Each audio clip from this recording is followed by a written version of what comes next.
and your long flute robin come, and be merry while you play.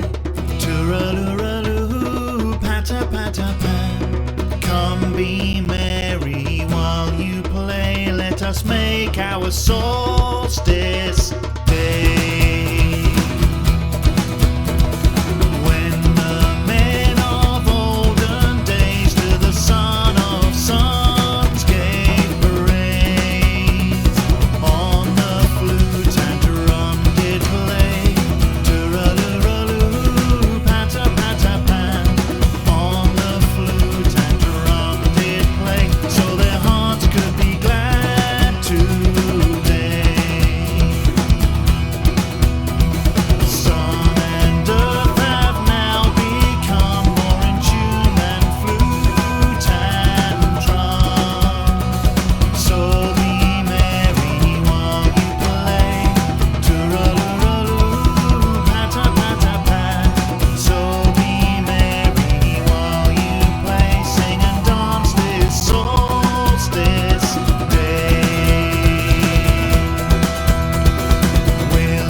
Hello and welcome to tonight's sermon. It's midweek, so we're on for a special broadcast. This is a special service for the winter solstice. It's in 2 days' time, so I'm celebrating it today with you, the audience. I'll upload this to YouTube and Rumble later on, and we can all join in with the ceremony for the winter solstice. We've got a couple of speakers talking about Druidic. Then I'll come on later with my sermon talking about the winter solstice and what it means to us and what it means to our politicians. Usually nothing. Christmas means nothing to them. So why should a Celtic British festival mean anything to them? They're charlatans. They're not British, you see. They're foreigners, born in this land of Norman blood, ancestors from abroad, a minority of minorities, overlording the majority Celtic population. It's not on. I'm no racist, but I'm not living in this country being run by a few Normans to the ruin of this nation. That's what the sermon's about. Solstice and politics.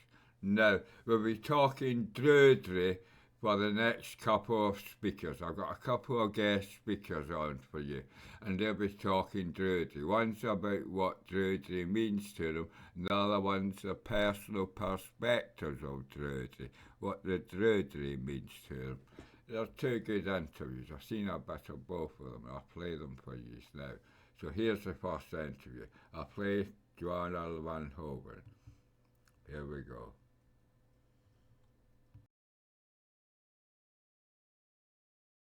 Hello, and welcome to the video blog channel, Down the Forest Path. Here I'll talk about the path of Druidry, what it means to be a Druid, and what our relationship is to the world around us. So to begin with, what is Druidry? I've defined it in my book, The All When Alone, as loving nature and allowing that love to inspire you to live your life accordingly. It's about a deep reverence for the natural world. It's about finding our place in the natural world. It's about seeing that we are a part of the web of existence. We are a thread in the tapestry of life. We're not separate from nature, but an integral part of it. And we have a huge responsibility to work honorably and sustainably for all of our futures. Druidry is all about relationship. Everything is interconnected. We simply could not exist were it not for other life forms on the planet. All life, in scientific circles, come from single-celled organisms. These single-celled organisms evolved into life as we know it. We all have a common ancestor. Yet we are constantly bombarded by the dualistic thinking of modern culture. We feel that we're separated from nature. We feel isolated. We feel isolated from nature, from the gods, from our ancestors. And it's often reinforced. It's reinforced through marketing, through secular culture, through various theologies, psychologies even. In most cases, this is to ensure that there's repeat business. There's power and normalization happening. For example, how many of us have come across the concept of the food chain? Humans at the top, everything else below. Yet I would posit that people who adhere to this concept have never spent a night out in the mountains of British Columbia or swam in the ocean with sharks. Because then you'll know we're definitely not at the top of the food chain. We're simply a part of it. Like I said before, a thread in the tapestry.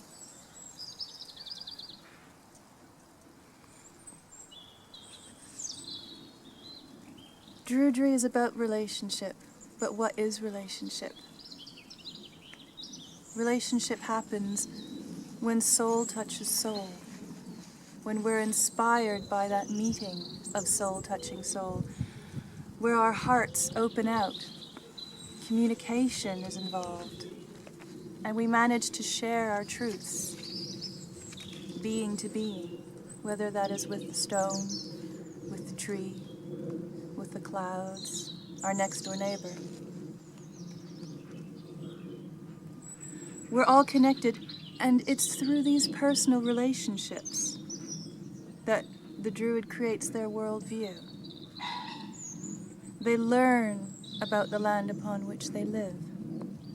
They learn about the gods, the ancestors of the land that they lived on, in order to inform their Druidry, in order to inform their spiritual path.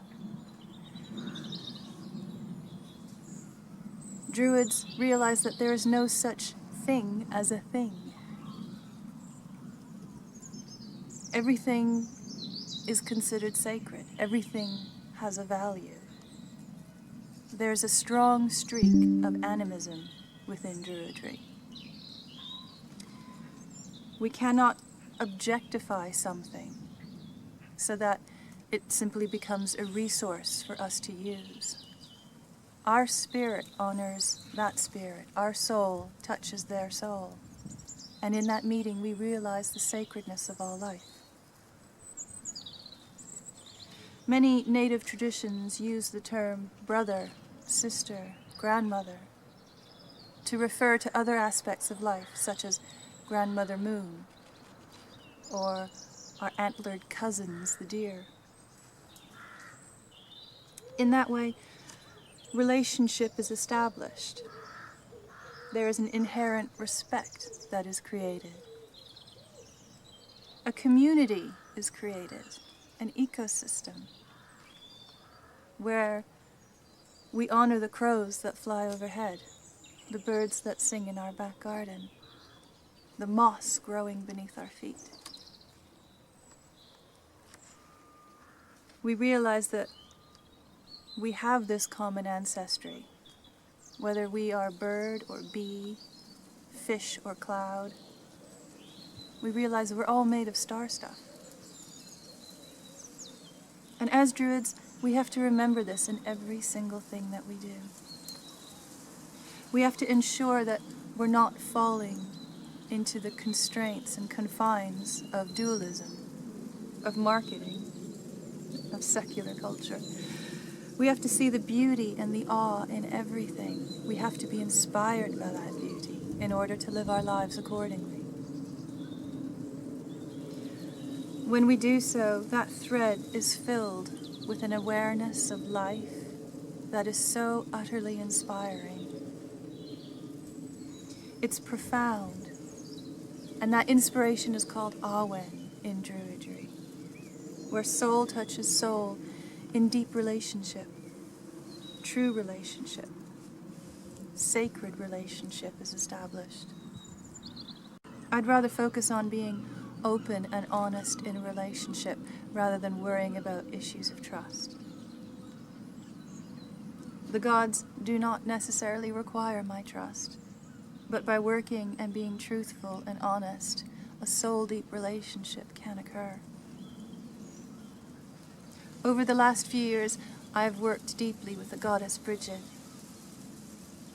She came to me at Imbolc, the festival of the first milking of the lambs, the sheep. She came to me as the land itself, as the British Isles. She was not a goddess of the land, she was the land. She's the bones beneath my feet, she is the solid earth, she is the flow of energy and intention that goes across from one end of these islands to the other. In the air that moves across this land, I feel her breath. Sometimes it's filled with the scent of the sea, just a mile over to the east. Sometimes it's with the rich scent of the heathland that lies to the north, or the leaf mold of the forests that lie to the northeast. The rain that falls is filled with her intention, with her blessings. The sun that shines is filled with her nourishment and her joy. She works to her own cycles, and I have to learn to work with her. She's not always giving. She's not always nurturing. She flows along her own current of intention. She asks that we stand on our own 2 feet and that we have the courage to help ourselves. She blesses my garden with light, but she doesn't do the work for me. I have to work hard in this garden to provide nourishment for myself and for the various creatures that live here alongside me in this environment, the ancestors that lived here before, and for future ancestors to come. I have to learn to dance with my goddess, to follow her rhythms, to move with honor and with respect. I have to listen deeply, too, to her song, often called the Oran Mor. From that deep listening comes an understanding and an inspiration. It's the Awen that is sought after in the heart of Druidry. I cannot deceive my gods, for they're not omnipotent, but rather the relationship just wouldn't work. It wouldn't flow smoothly if it was anything other than open and honest. There's no room for growth, for change, unless we make room by letting go of certain things. We must empty our cup in order for it to be fulfilled. Years have passed and I'm still only learning, beginning to learn about this wonderful goddess and this land upon which I've lived for nearly 20 years in the British Isles. All too often in today's society we can feel disconnected from the land, from nature, from the world around us. Druidry teaches us that there is only one reality. This world and everything within it is utterly sacred. We can incorporate exercises to keep that connection strong, daily affirmations and rituals, so that our soul touches the soul of nature and we are inspired. Some examples of what you can do every day to remind yourself of that connection would be to watch the sunrise, to watch the sunset, to take the time to let go, to become one with the sunrise, with the sunset, and to let that sense of self fall away so that you can be integrated into the sunset itself, into the land around you. Similarly, you can watch the moon rise and the moon set, follow the cycles of the moon, watch the flow, watch the ebb of the tides as the moon flows overhead. Watch the stars wheeling overhead and keep track of what is happening in the night sky above you at any given time throughout the year.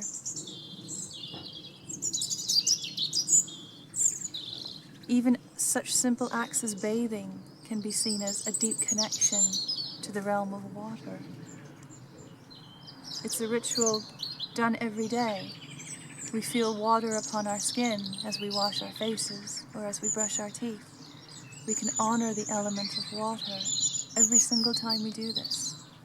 When we live a life in gratitude for what we have, we realize how truly blessed we are. Cooking is a great way is a good example of connecting with the land around you. If you cook food grown locally and organically as much as is possible, you'll feel a deep relationship begin to happen with the land around you. Getting back in touch with your food gets you back in touch with the land and the ancestors around you. When you're preparing your meal, know that what you are preparing will nourish you.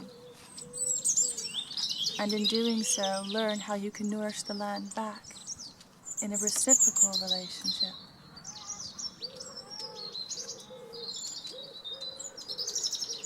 These are only some examples of what you can do each and every day. The list is endless.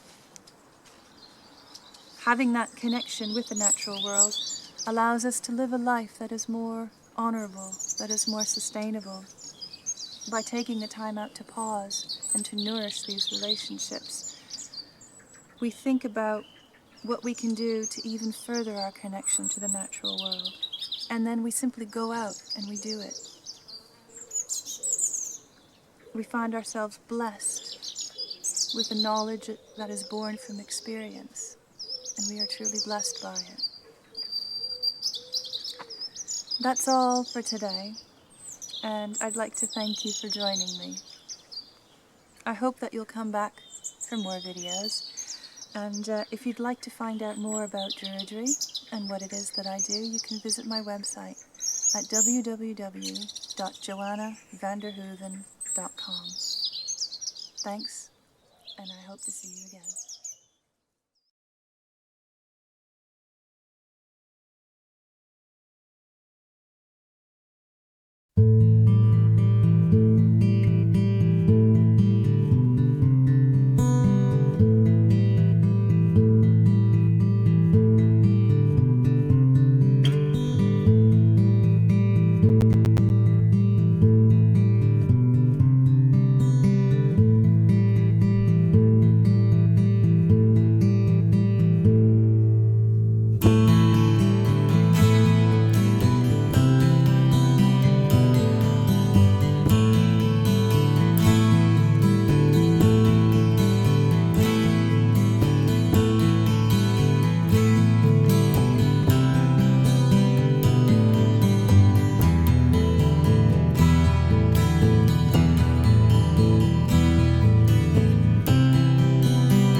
inviting you to lie with me.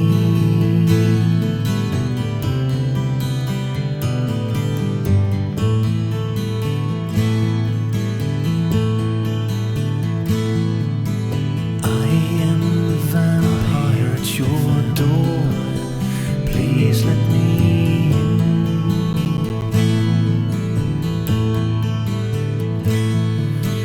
I am the fire that dries the sweat from your skin.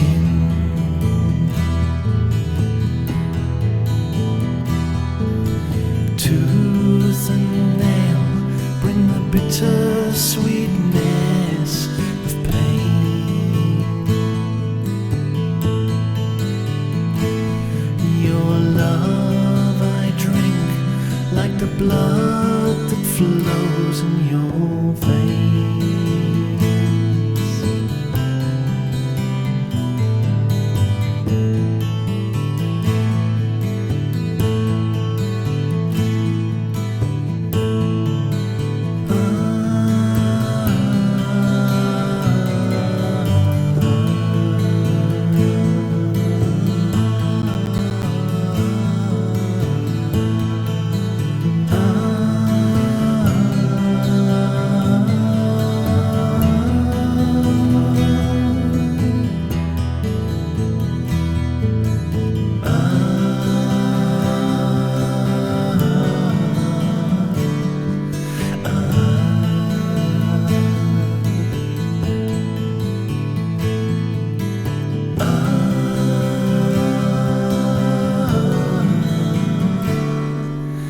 Let me come to you and be the sun in your sky.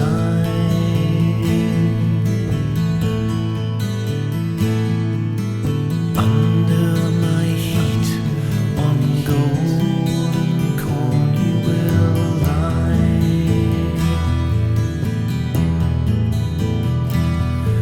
The moon may shine, but you are the goddess I see.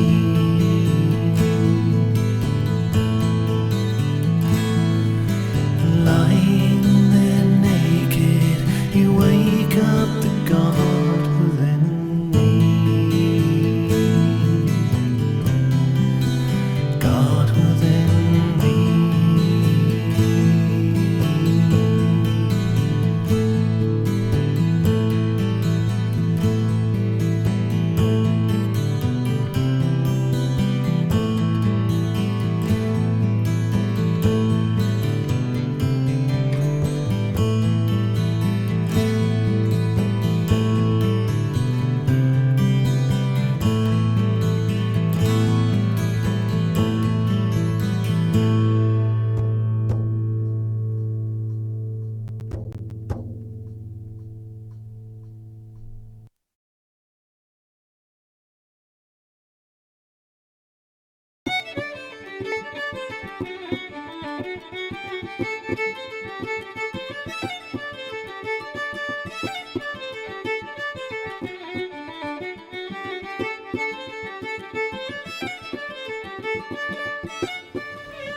Hi, I'm Ben McStefan. I'm the creator of the stories that we've been uploading for the Dunmore Druid Order.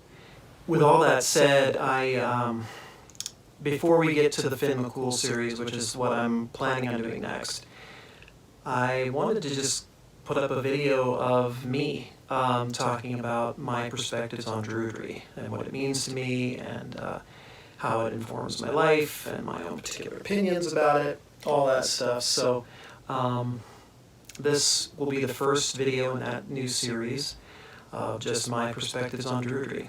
So, and for this first video, I wanted to talk about the lore of Druidry. And the reason why I felt this was important is I was reading this essay, this short online essay by another Celtic pagan druid, and he was really talking about how he just didn't like Samhain because he felt like Samhain had become a circus. and then it wasn't about honoring the ancestors anymore. And I really just laughed when I read that, because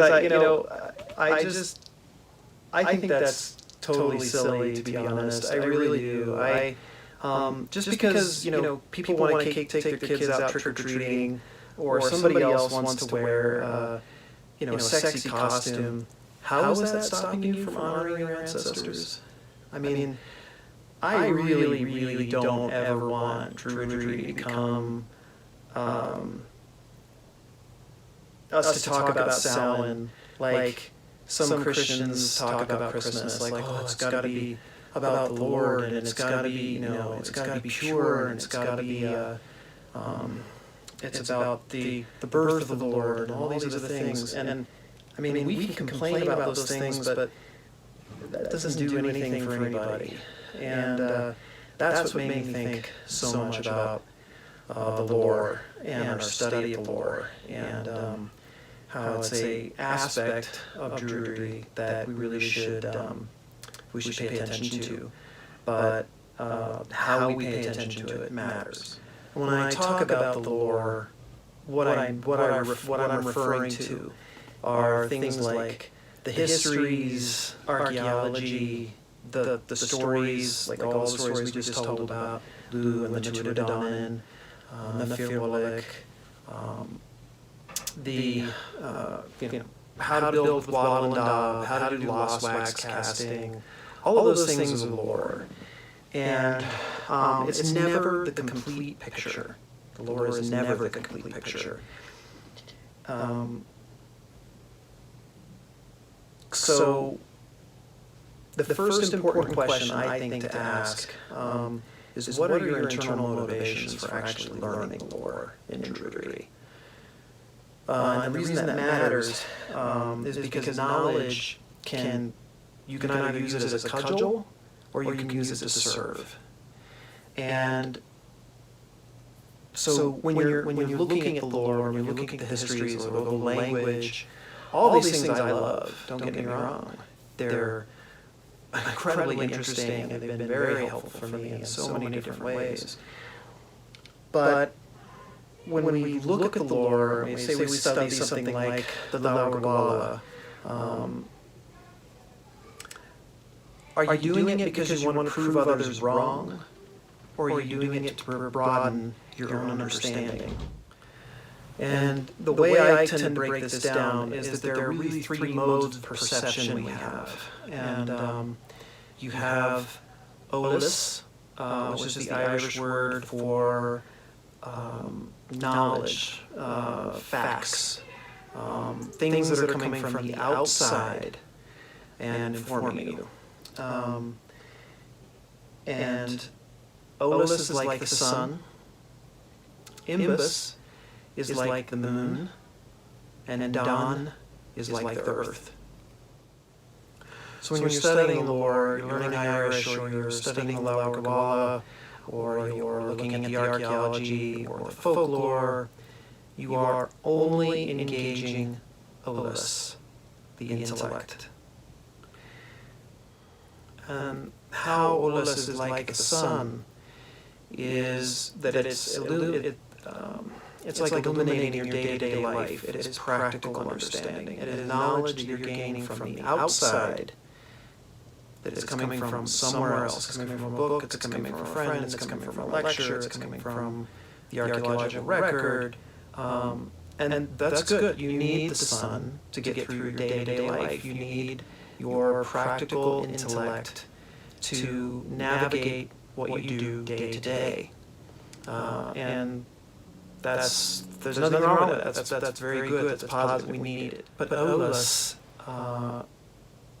and the facts of Druidry is not a complete understanding of Druidry. It can never be a complete understanding of Druidry. It's knowledge from the outside only. And the Druids, they were an oral. Druidry is an oral teaching. That's how it was originally. And it's not so much so today, but we can really take a lot of knowledge from the reason they did teach things orally back then. the Druids were wise enough to know that there were certain things you shouldn't write down, because when you write them down, you, in a sense, fossilize them. Every scrap of lore you've ever seen, whether it's looking at the stories in, say, Lady Gregory's Gods and Fighting Men, or you're looking at the Laura Gabala, or you're reading something that is surviving of the folklore traditions, like Ireland or Scotland or Wales. You're still only getting a snapshot in a long river of tradition of time. And that snapshot is only given by that person in that time, in that moment. Their understanding of that story, their telling of that story, may change 2 years later. What they emphasize in the story may change 2 years later. When we dig up a sword, we can see the artwork on it, we can see how it might be related to other artwork in the same time period, or materials used, that sort of thing. But again, it's just a snapshot in a moment of time when it was created or when it was spoken. So limiting yourself to the lore is like trying to explore a landscape, but never letting your feet leave the road. You're only going to walk where other people have walked, and if you do that, you will always be observing Druidry from afar. You'll never be in it. You're never going to leave the pathway, leave the road, and go out and explore the landscape of Druidry on your own. And I'm not trying to say that the lore isn't important. It has a certain amount of integrity to it and stability to it that's very important. But if you're only studying the lore to prove others wrong, or to justify the feeling that your practice is better than others, you're missing the point altogether. You're going to encounter, as you learn Druidry, various people who are going to use their knowledge of the lore as like a club on you. They're going to tell you what you're doing isn't right, it's not correct, it doesn't fit with the lore, it doesn't do this and that. And there are a lot of reasons why your practice as a druid may not mesh with the lore. And in fact, sometimes it would be irresponsible for your practices to mesh with the lore. Depending on where you live and the landscape you live in, the spirits here in the Rocky Mountains do not behave like the Dinashi, and the customs that have been used out here to interact with them are very different. So if I try to force quote unquote correct Irish ways of interacting with the Shi and the land spirits here, the fairy beings, it's not the right approach, and in fact can be very bad for your interactions with these spirits, because they're different. They're like a different tribe. They got different customs. So I've had people, tell me in the past, well, you should be offering this, you should be offering that. It's like, well, that's what the tradition says, but that's not what works here. And that's what you have to look at. What's practical for you in your life and where you live. And you have to change your Druidry to honor where you live on land and the expressions that the land uses in the spirit world. And you have to change to mesh with that.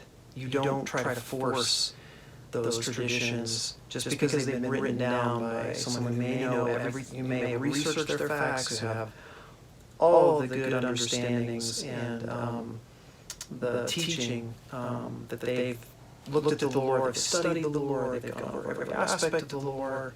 That doesn't mean it's going to work. So again, ask yourself, when you're studying lore, it's one perception of intelligence that you have. And why are you learning it? What are your motivations? Then if you've learned something that someone else may not know, or you know something that someone else may not know, are you going to use that as a weapon against them? Are you going to try to lord it over them and beat your chest and declare that you know something they don't? Or are you going to use it to serve them? And are you going to use it as a means of learning how to communicate with them, where they happen to be, what they happen to be doing, and just give them a broader perspective and see if it actually is workable for them and practical for them? Okay, and then there's Imbus. And Imbus is knowledge from within. Imbus is like the moon. Imbus is more of an alchemical process. Insights when we pray, when we do ceremonies, we meditate, or when we dream. That's the knowledge that's coming from in here. It's bubbling up from the cauldrons in our body. It's not being foisted on us by somebody else. It's not the leftovers of someone else's experience, even if it's your ancestors' experience. That's their experience. That may not end up being your experience, and you must honor your experience. You must honor where you are now, and the world you live in now, and then the problems that you have to deal with on your own today. So we actually finally ignore the constant tyranny of our thoughts, and we just listen. That's when Imbus can speak. You can study the lore all day, but without Imbus, you'll always have a rudimentary understanding of what it's trying to say. Always. It's armchair only. Druidry is not a mere memorization of facts. What day of the week did Kesser land in Ireland on? What skills did Parlom introduce to his people? Where in Ireland did the Firbolg first meet the Tuatha? No.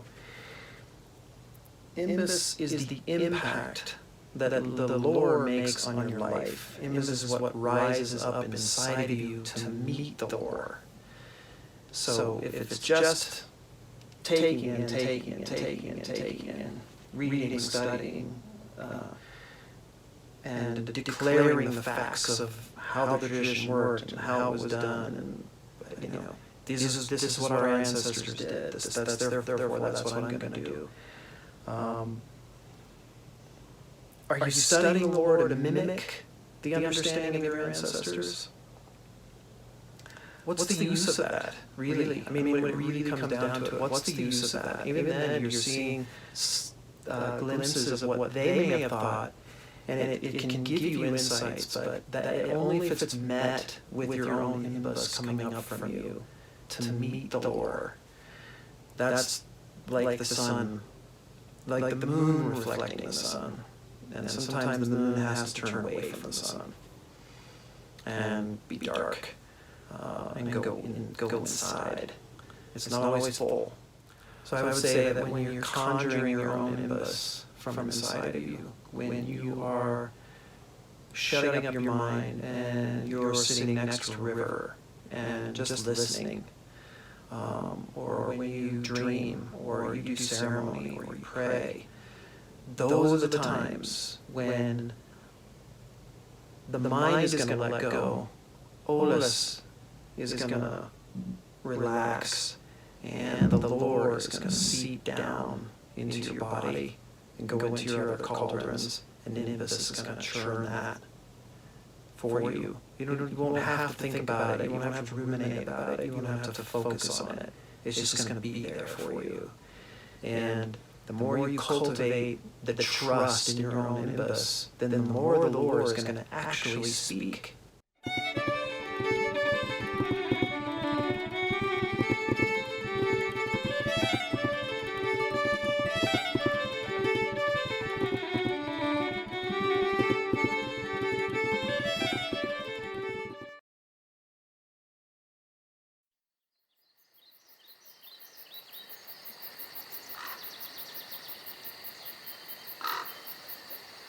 Don't be afraid.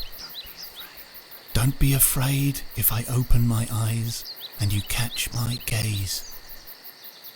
An age has passed since I was born, as guardian to John Barleycorn.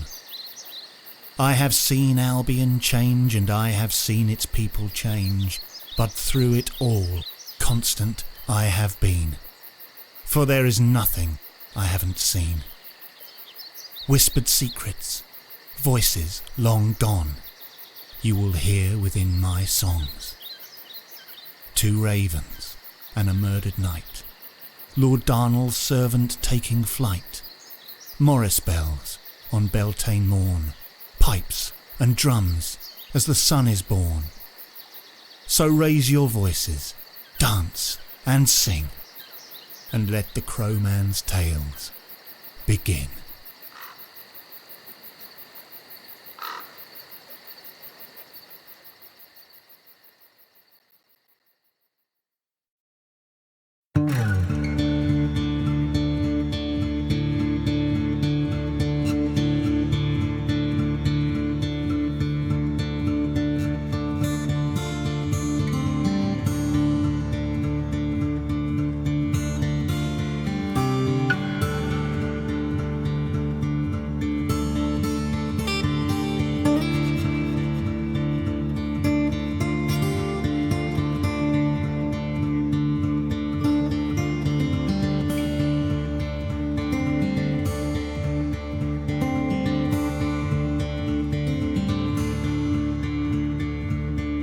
As I was walking all alone,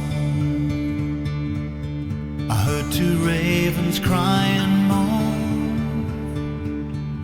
One to the other did say, oh, where shall we go and dine today? Oh, where shall we go and dine today?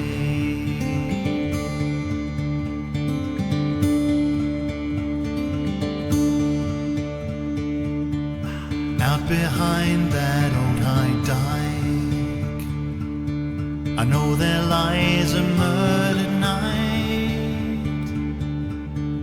No one knows that he lies there, oh, but his hawk and his hound and his lady fair, oh, his hawk and his hound and his lady fair.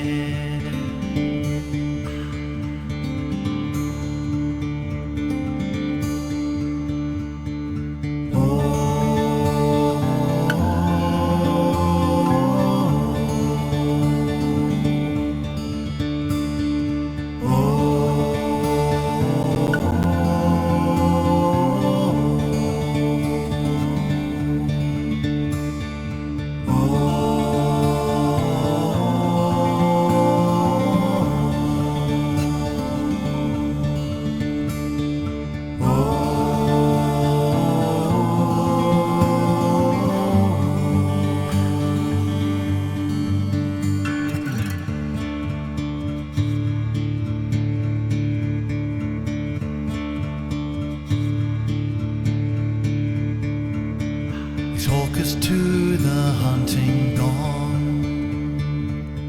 his hound to bring the wildfowl home. His lady loves another night, oh, so we may make our meal tonight, oh, we may make our meal tonight.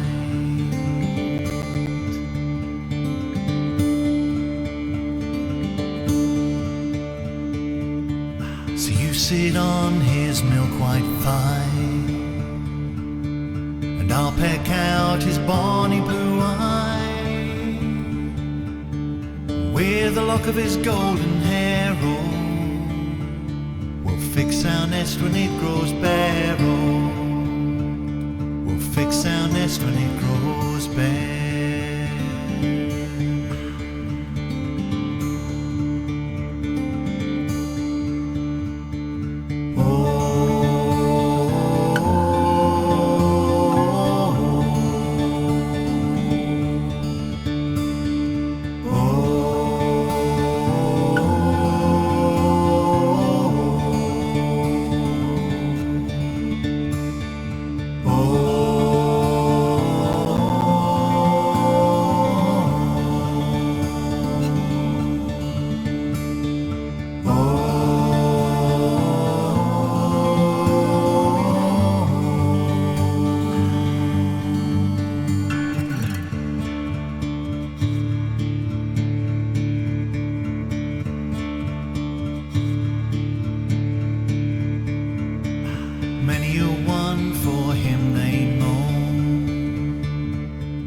None shall know where he has gone, or his bones where they lie bare. Oh, the wind shall blow forevermore. Oh, the wind shall blow forevermore.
June the 20th, 2021 at 12:25 AM on the summer solstice.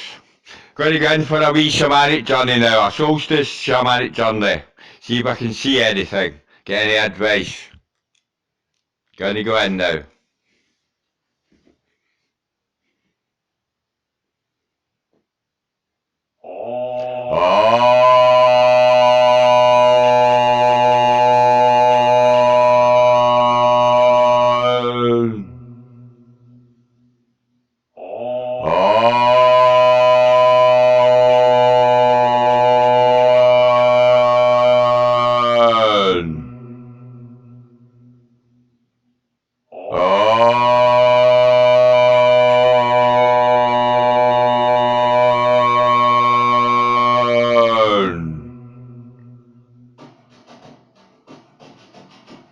See a light? See auras taking shape. Screen's lit up, my vision's lit up. I can see a wee light in the middle now. I can see that's a symbol for the pineal gland. Shamanic journeying. And see a circle. I think it's a mouse of a keeper maybe. Now we're in a circle. And in a tunnel. At the wall of a tunnel. Tunnel's going very left, very sharp to the left. I'm right against the wall, I'm not moving. Now it's fading. And I have to charge the pineal gland. I stare into candles to charge the gland, then I close my eyes and see what I can see. Shamanic journey in the summer solstice should be good. See if we can see anything. I go out and come back in. I go out and come in.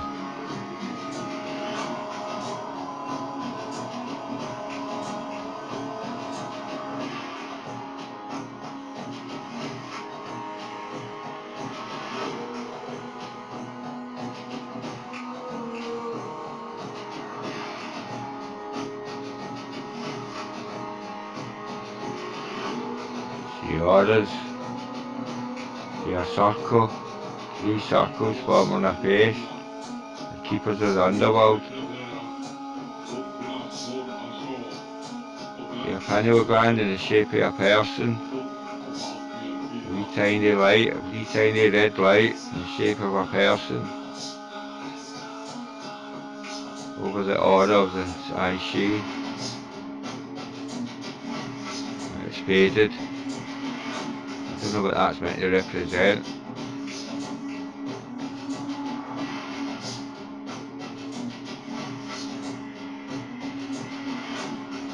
I have to go out and come back in. I need to charge the gland several times before I get a good vision.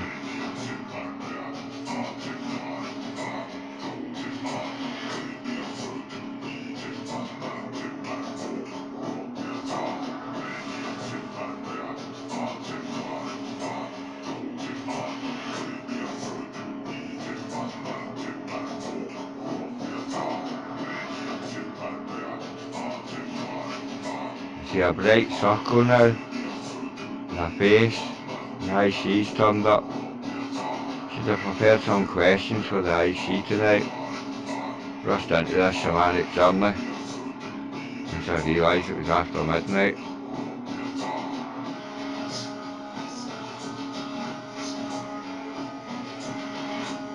Faded, I can't see. Oh, what was that? Saw something there, like a photograph. Wasn't nodded, it was clear. Too short, couldn't make it out. There's another face, like dragon, it's got a dragon. Guard got over a dragon. Once again it was a photograph. These are clear visions I'm getting tonight. A dragon, the harbinger of doom, the warning of the gods.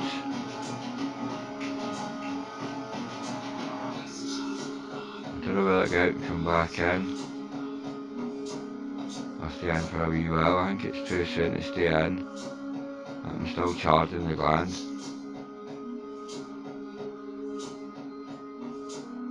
I'll come out and go back in.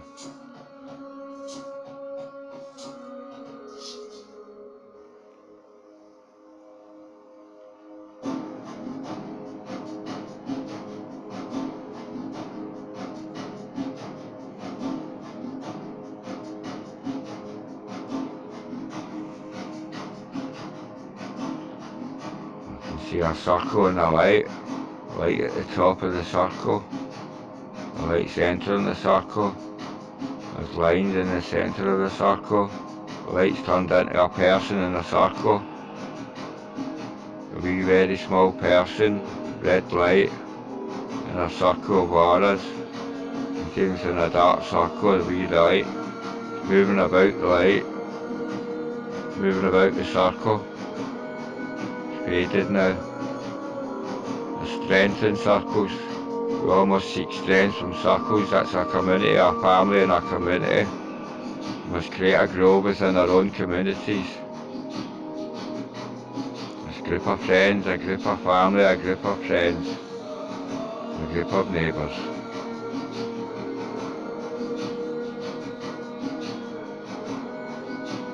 Very short visions I'm getting the past couple of days. Normally a lot longer.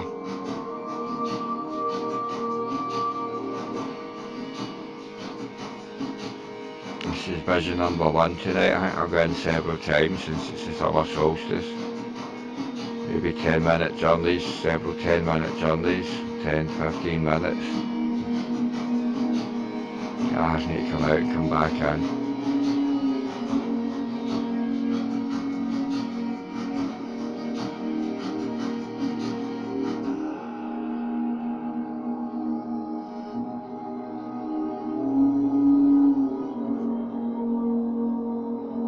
Face, there's a clear face, there's a keeper, there's a person in the middle, and there's a circle again, a person in a circle with an IC. It's not a keeper, it's an IC. It's IC wanting us to create groves, I think. We've got to receive the strength of our community when we're in help.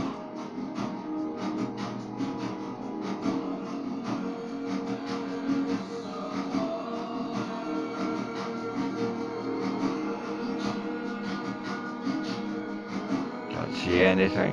Oh, there's something, I look at a dead person, a dead face, skeleton. Might be some people I know might be in danger of death. Might be some people in the situation I find ourselves in. Be warning there. Somebody's on the wrong path.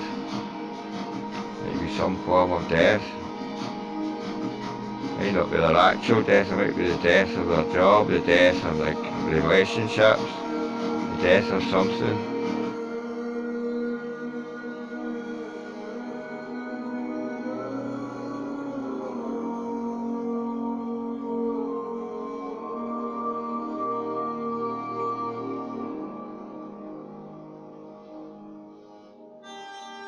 see anything.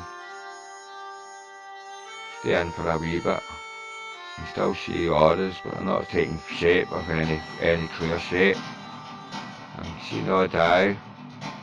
I haven't seen my spirit guide tonight, either of them. Maybe they're putting an appearance like, oh, what was that? I loved it, like Raven there. That was one of my spirit guides.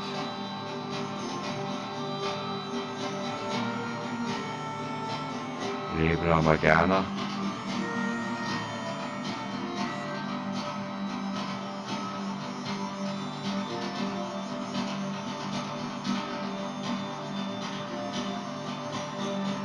Dead dark. Just a clear darkness now. The auras are aware. There's a wee faint auras surrounding them at the outskirts of my vision. And I'm going to see something. I'm getting bright lights now. On the left of my vision, like the sun, like the rays of the sun.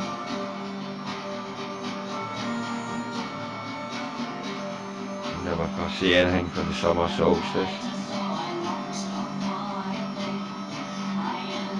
Short 10-minute journeys. I don't trust this phone, the battery's not too good on it.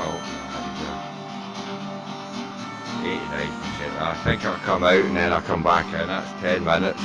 I do several journeys tonight. I'll charge this phone back up to 100%, then I'll come back in. This phone, I need a new phone. Right, sorry about that. I'll be back in a minute.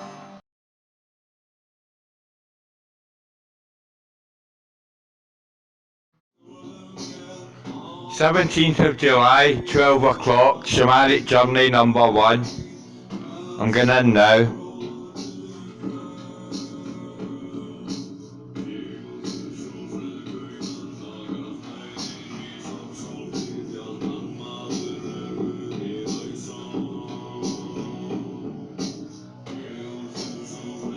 You can see an animal sitting down, turned into a shape. An aura, like an arm stretched out, as if they're smoking or saying come on. They're waving. They're not smoking, they're waving. Waving towards or waving away. And I can see a cat's teeth.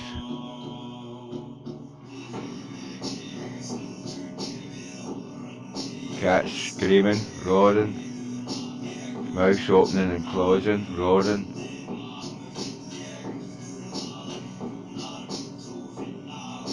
I'm going in a tunnel. I'm coming out at a hole. I've never seen a hole before as I came out a tunnel.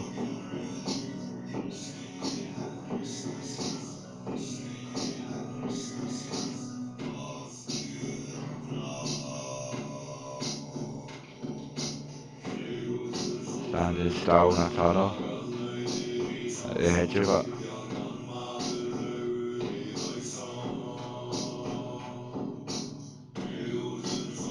think I need to jump the land. I'm not seeing anything there. Oh, I've seen something there. What was that? Don't know what that was.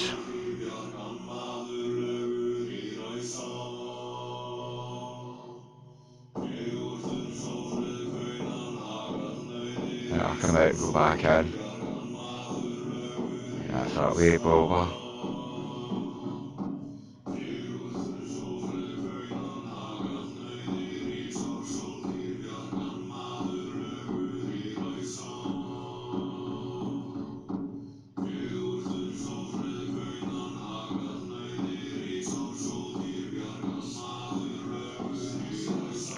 See a circle. Now I can see an IC. There's 3 shapes, two hexagons and an oval. Hexagons are going to the eyes, with 2 bright lights in the middle.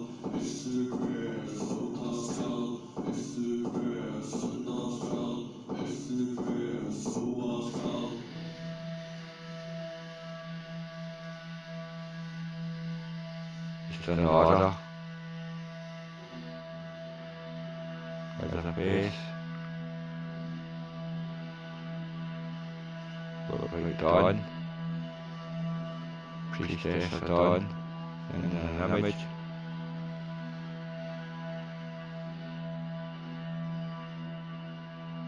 Nothing now.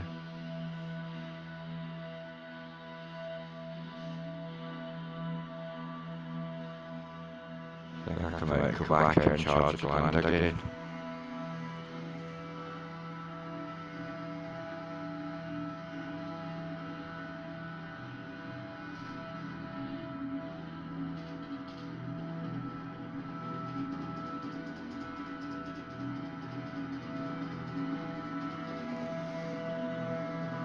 A row of lights in her face, and as she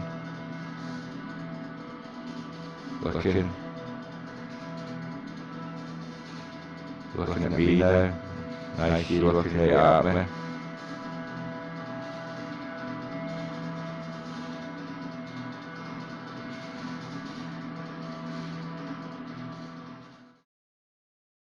Scene on the 19th, I think it's the 19th, Sunday the 19th, the 18th or the 19th. At what time did I say? 2:60. And this is a test run, see if it works. See if the recorder works. I'm going in now.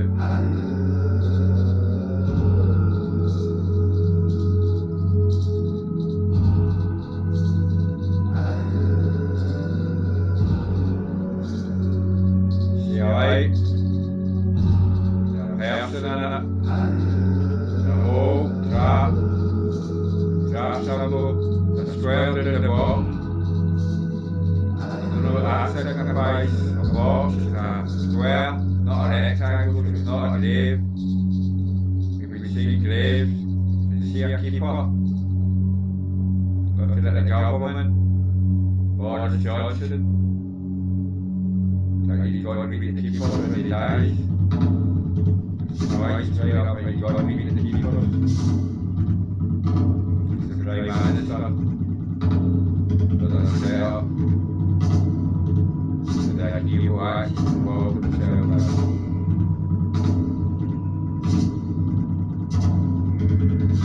Can't see anything now. That's very clear.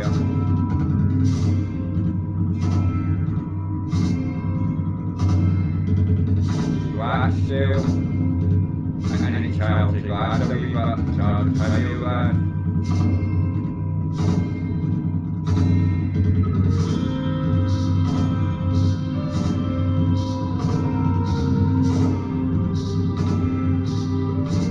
Child glass, there a glass can. Is that 1 minute 56?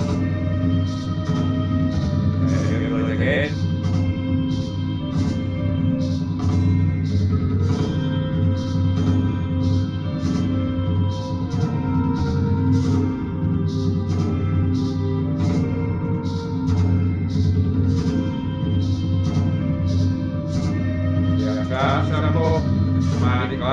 Trap. The light in the trap, but the edge of the trap is a light, I don't know what it is. 2 lights. One turns into a face. Going to my left.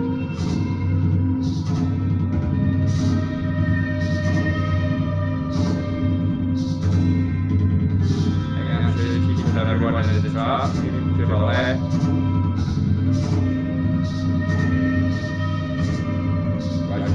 Again. This is going to be a short one, just a wee test up and out. Might not unload this one.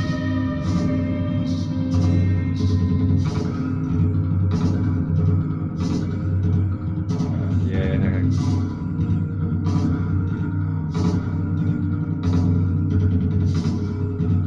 now to try it again. Yeah, I'm going to put a long one. I'm going to put a long one in a sec. And the glass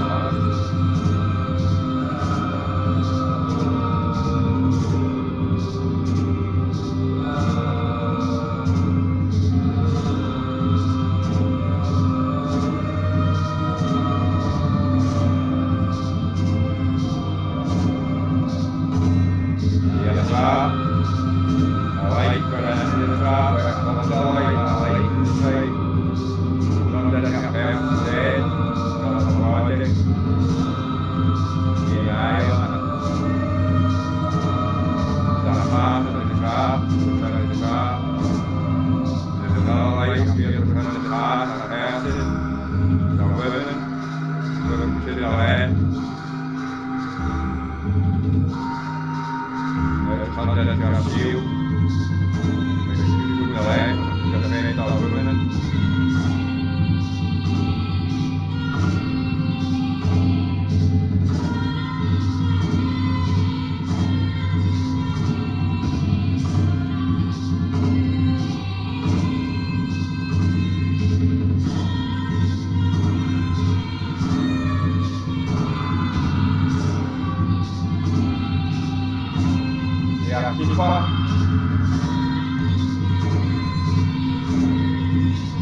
A holiday and the first one of the year.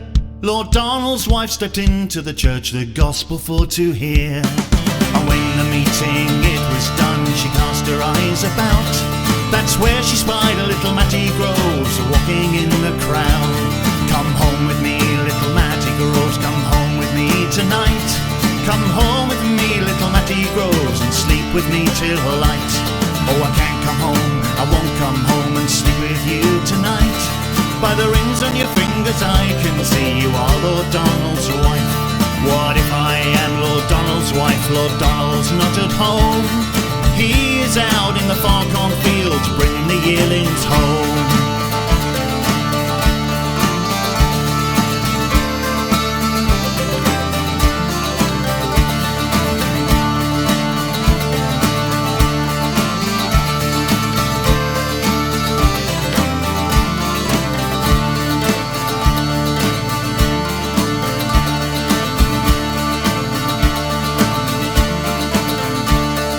Servant who was standing by and hearing what was said, he swore Lord Donald he would know before the sun would set. And in his hurry to carry the news he bent his breast and ran. And when he came to the broad mill stream he took off his shoes and swam.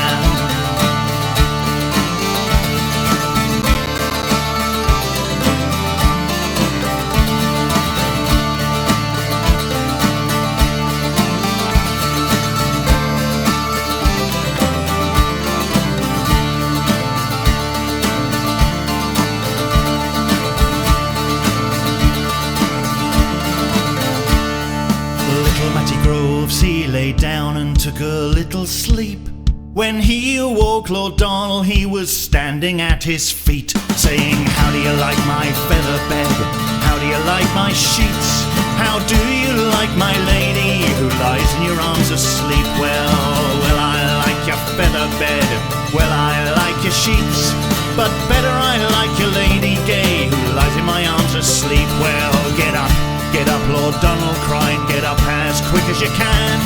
It'll never be said in fair England that I slew a naked man. Oh, I can't get up, I won't get up, I can't get up for my life.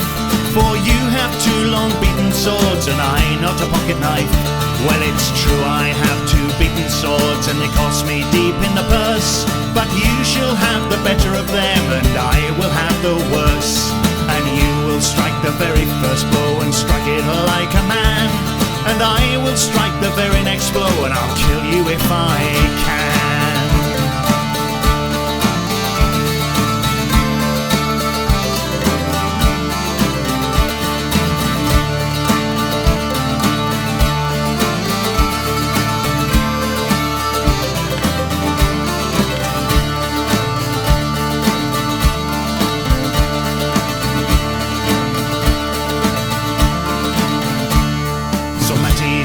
the very first blow and he hurt Lord Donald sore. Lord Donald struck the very next blow and Matty struck no more. And then Lord Donald took his wife and sat her on his knee, saying, "Who do you like the best of us, Matty Groves or me?" And then up spoke his own dear wife, never heard to speak so free. "I'd rather a kiss from dead Matty's lips than you or your finery."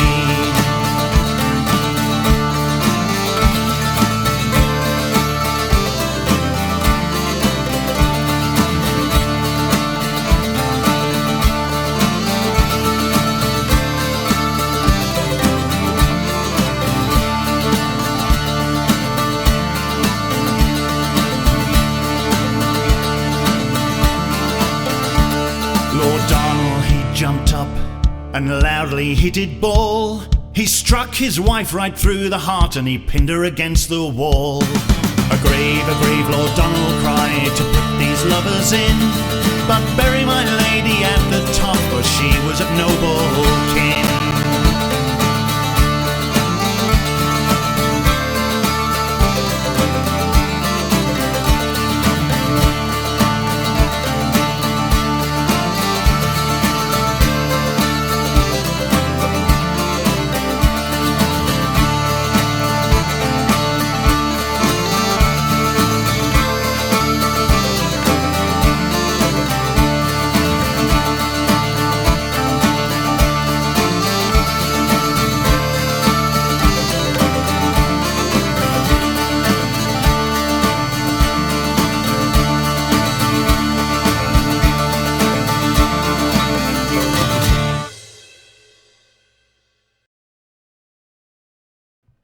Welcome back.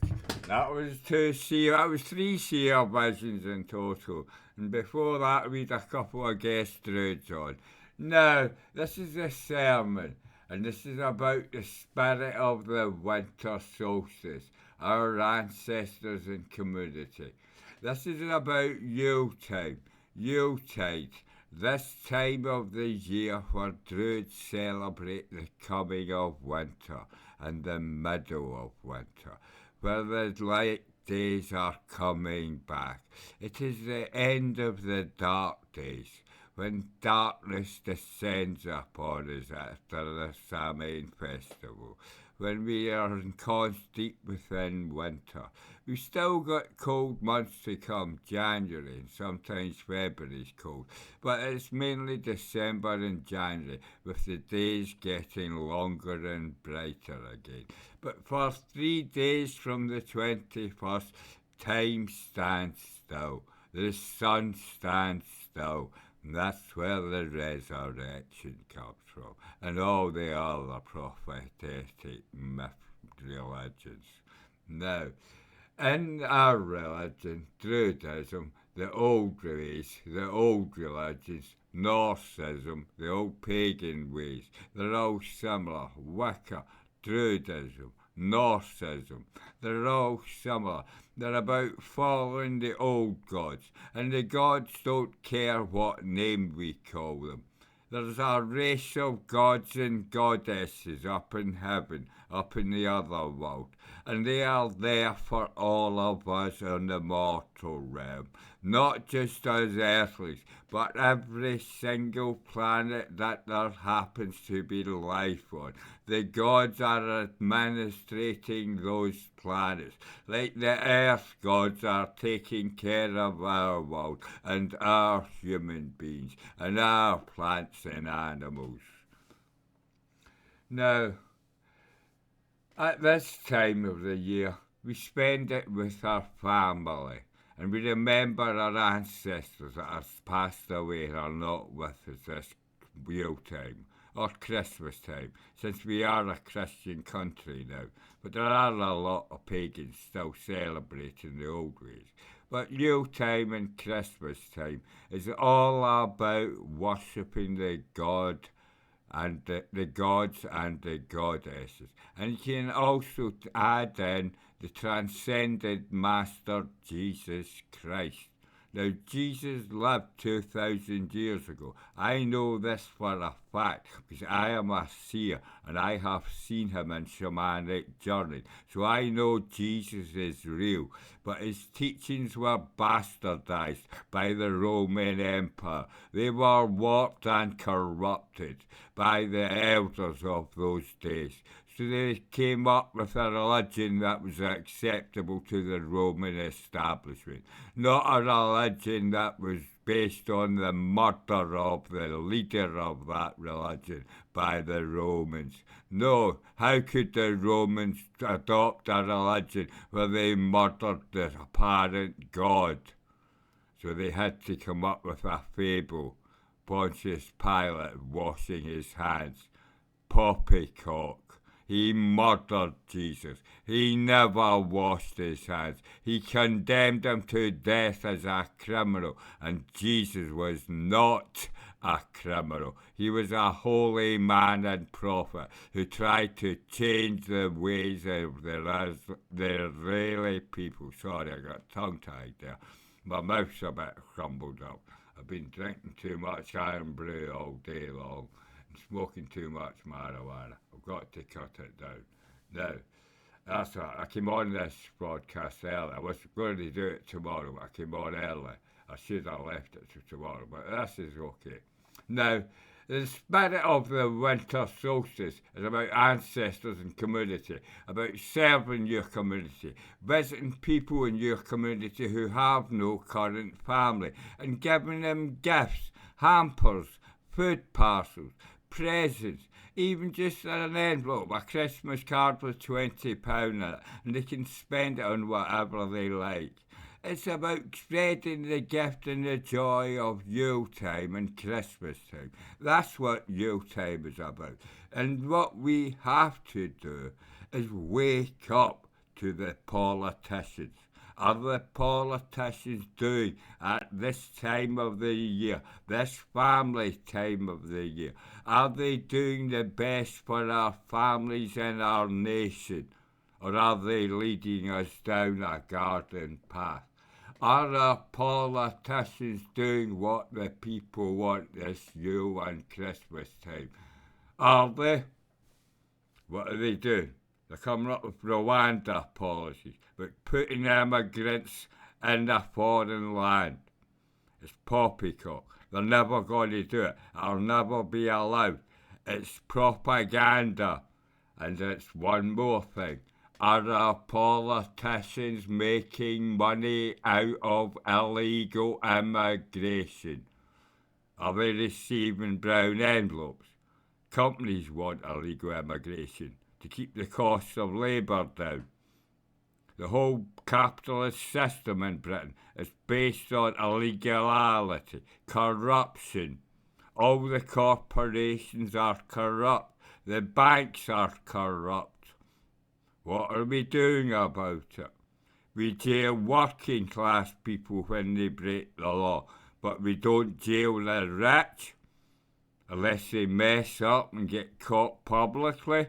Maybe the media will out some of them the odd time, since the media are in cahoots with the corporations, all about depopulating and implanting this planet. And in our case, a lovely island, the island of Albion, Great Britain and Northern Ireland, Scotland, England, Wales and Northern Ireland. That's what I'm concerned about. That's the land that I live in. But I'm also concerned about Ireland, the land of my ancestors. That is what I am concerned about. The people of the land of my birthright, the land of my people, and all the immigrants that have came to this land. They are welcome here. All the normal immigrants, not the illegal ones who come over in boatloads illegally. Do you think it was boatloads of coke? The Border Patrol wouldn't be able to stop them? Of course they can stop the illegal immigrants, but it's corruption. The politicians are making money out of it, so they will never end corruption. or immigration, illegal immigration. They're making too much moolah out of it, and it's time we woke them up that they're not making money at our nation's expense. That is bribery and corruption, and we don't want politicians in our parliaments that are guilty of taking bribes. They're traitors, untrustworthy, so they've got to be sacked at the next election. Now, the next election's coming up next year, maybe in January. Let's talk about an early election. If not, it'll be May. We've got to be careful and carry over the spirit of Yuletime into this next election and vote for our families, ancestors and community, and never vote for a party that stands for corruption, depopulation, implantation and counterfeiting for the banks. It's corrupting our nation and it is not on. It's time we woke up. Now, the Cult's World Union policy is to end patriotism and nationalism. That's what illegal immigration is all about. End the countries, end the national countries, and create a one world government. Now, I'm all for a one world government, but not one based on what the cults stand for, or our corrupt politicians, our sycophant politicians. I want a world lottery government and a nation and a planet of nations, with every nation represented at a world council. There is nothing wrong with that.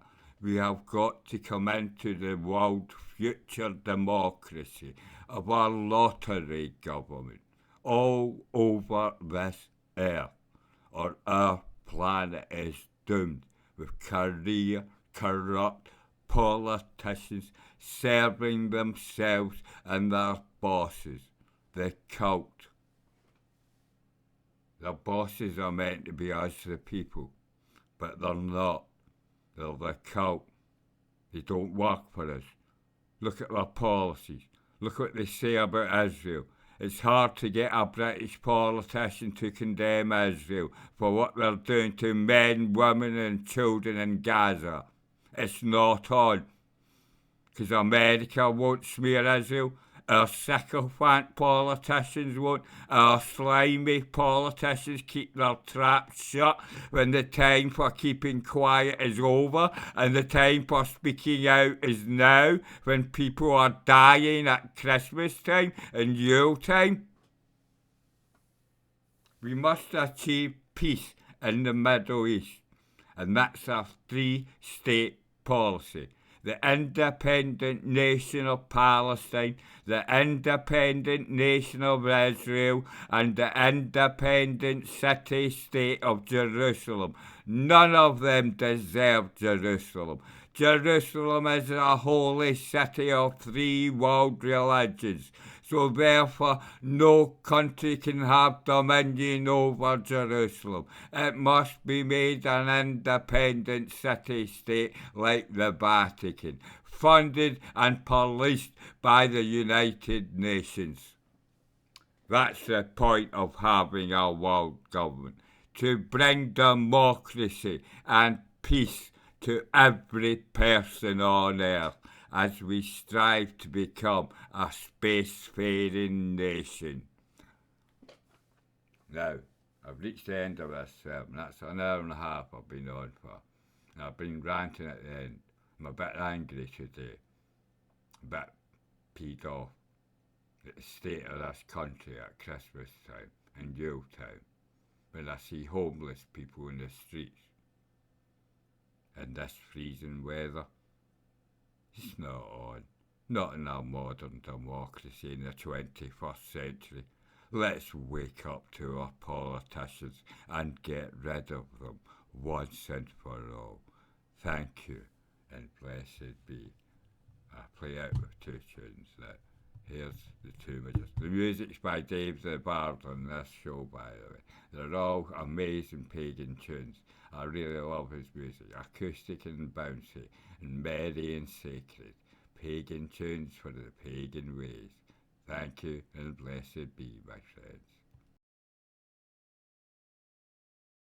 The lady sits in her old front door as straight as a willow wand.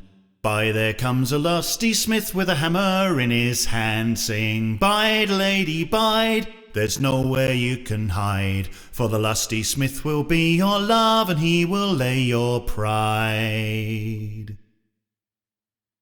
Why do you sit there, lady fair, all in your robes of red? I'll come back tomorrow and I'll have you in me bed, singing, "Bide, lady, bide, there's nowhere you can hide, for the lusty smith will be your love, and he will lay your pride."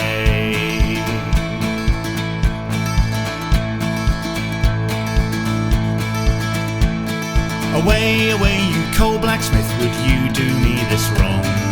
For to have me maidenhead that I have kept so long, I'd rather I was dead and cold and me body in the grave, than a lusty, dusty cold blacksmith my maidenhead should have, singing, "Bide, lady, bide, there's nowhere you can hide, for the lusty smith will be your love, and he will lay your pride." So the lady she curled up her hand and she swore upon the mould that he'd not have her maidenhead for all a pot of gold.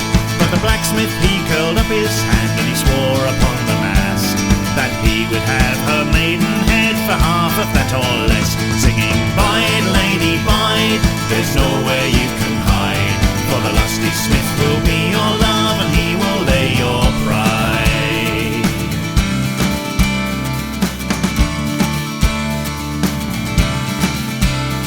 So the lady she turned into a dove and flew up in the air, but he became an old cock pigeon and they flew pair and pair. So the lady she turned into a mare as dark as night was black, but he became a golden saddle and climbed up on her back, singing, "Bide, lady, bide, there's nowhere you can hide, for the lusty smith will be your love, and he will lay your pride." So the lady she turned into a hare and ran all over the plain, but he became a greyhound dog and ran her down again. So the lady she turned into a fly and fluttered in the air, but he became a hairy spider and dragged her in his lair, singing, "Bide, lady, bide, there's nowhere you can hide, for the lusty smith will be your love, and he will lay your pride." So the lady she turned into a sheep grazing on the common, but he became a horny ram and soon he was upon her. So she turned into a full-dress ship and sailed over the sea, but he became a bold captain and aboard her when he's singing, "Bide, lady, bide, there's nowhere you can hide, for the lusty smith will be your love, and he will lay your pride."